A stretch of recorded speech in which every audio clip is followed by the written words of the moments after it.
மனிக்ஃபா முகாம் இன்னமும் பாதுகாப்பு அமைச்சின் கட்டுப்பாட்டின் கீழ் என்கிறது ஜேவிபி. ஐரோப்பாவில் இயங்கும் புலி பாடசாலைகளால் ஆபத்து என்கிறது அரசாங்கம். குடாநாட்டில் போதிய காவல்துறையினர் இல்லை என்கிறார் சிரேஷ்ட காவல்துறை அधीक्षகர். புலிகளுடன் தொடர்புகளை பேணிய 2 உள்ளூராட்சி மன்ற உறுப்பினர்கள் கைது.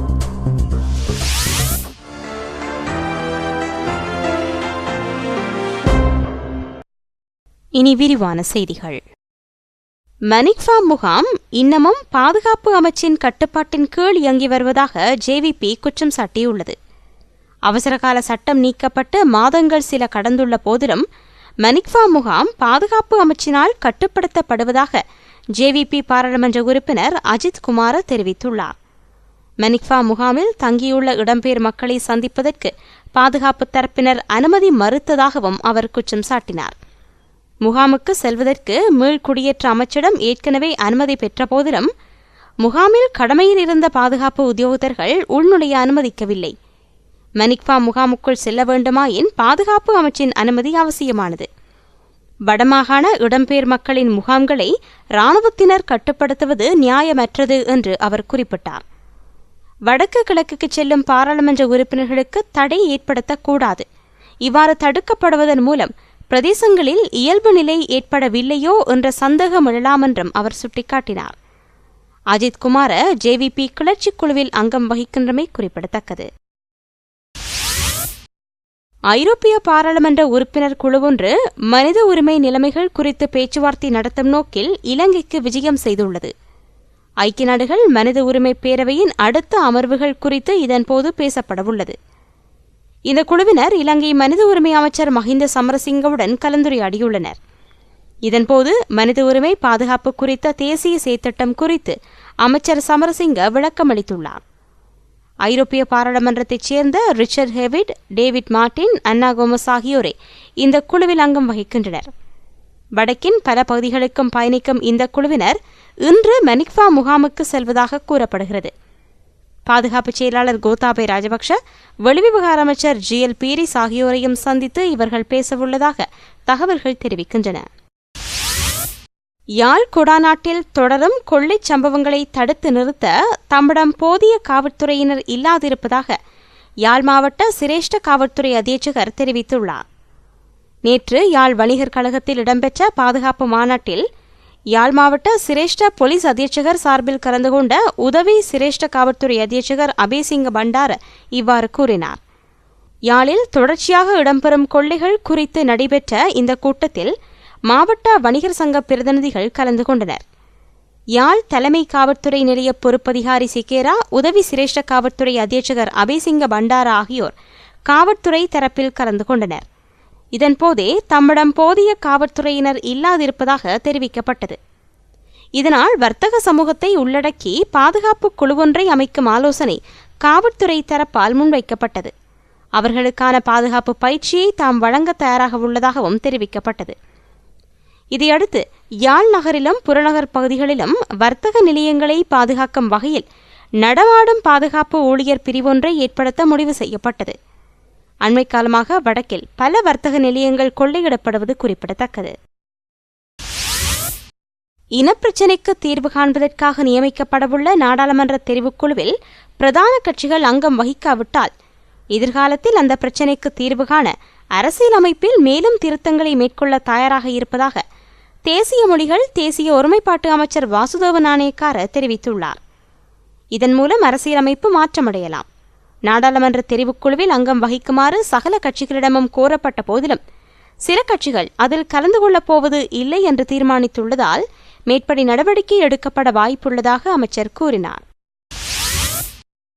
நிகழ்வு ஒன்றில் ஆசனம் ஒதுக்கப்படாத காரணத்தால் ஆளும் கட்சி பாராளுமன்ற உறுப்பினர் சுதர்ஷினி பெர்னாண்டோ புல்லே அதிருப்தி வெளியிட்டுள்ளார். தன்னார்வ தொண்டு நிறுவனம் ஒன்றினால் கொழும்பு பண்டாநாயக்க சர்வதேச மாநாட்டு மண்டபத்தில் நடைபெற்ற நிகழ்வு ஒன்றில் ஏற்பாட்டாளர்கள் தமக்கு ஆசனம் ஒன்றை ஒதுக்கவில்லை என்று அவர் கூறினார். சமூக பொருளாதார சுற்றாடல் அபிவிருத்தி அமைப்பினால் ஒழுங்கு செய்யப்பட்டிருந்த இந்த நிகழ்வுக்கு நோர்வே தூதரகம் அனுசரணை வழங்கியிருந்தது. அரசியல் மாற்றங்களில் பெண்களின் பங்களிப்பு பற்றி இந்த நிகழ்வில் கலந்துரையாடப்பட்டது.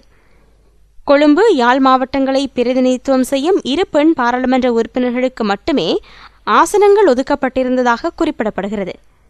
அரசாங்கத்தை பலவீனப்படுத்த முயற்சிக்கும் தரப்பினரே இந்த நிகழ்வுக்கு அழைக்கப்பட்டிருந்ததாக அவர் குற்றம் சுமத்தியுள்ளார். நாட்டின் நற்பெயருக்கு களங்கம் ஏற்படுத்த சில தன்னார்வ தொண்டு நிறுவனங்களும் அதன் ஆதரவாளர்களும் நேரம் காலம் பார்க்காது உழைத்து வருகின்றனர்.